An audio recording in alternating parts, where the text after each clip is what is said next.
my pastor and my boss at the time, Kenneth Phillips, came into my office and said, "I'd like to start a church in San Marcos.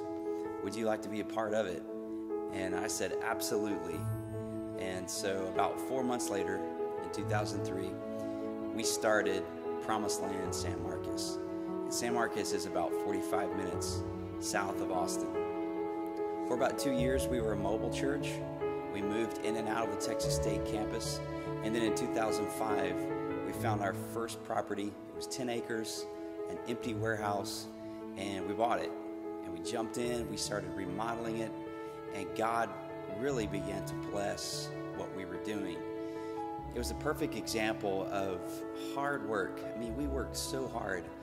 We were doing all the physical work ourselves, remodeling it, everything from putting insulation in, painting, flooring, walls, plumbing, electrical, all the physical labor, the donations, the giving.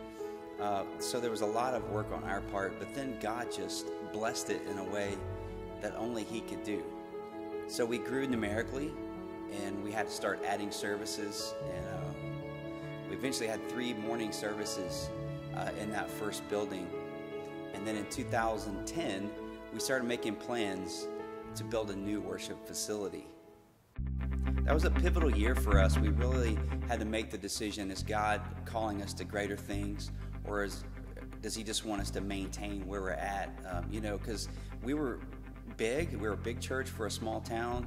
We were comfortable, but we did feel like God was pushing us to a greater thing.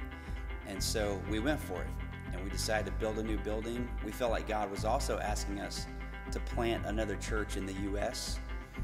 We had expanded our missions program and had very in-depth participation with a church in Africa and Mexico.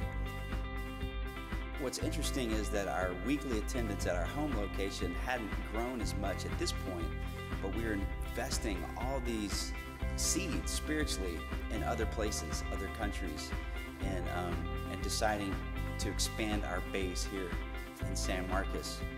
So we went for it, and over the last 18 months, we have been building this new facility, and God has blessed it. We've had tons of help from our people. That model has not changed. As we've grown, we've continued to have the hands-on model, and we have been working hard at it, and I'm so relieved at this point. So relieved to say that we're in the new building. In fact, we had our dedication service last weekend, and we're so excited about what this means for the kingdom of God here in San Marcos. I'm extremely thankful to be a part of Global. The relationships that I have here are second to none. There's guys I've known here for years and years, and then there's some I've just met. But each one is unique and helpful. They encourage, they uplift, empower. It's been a wonderful experience at Global, and I really look forward to what God has in the future.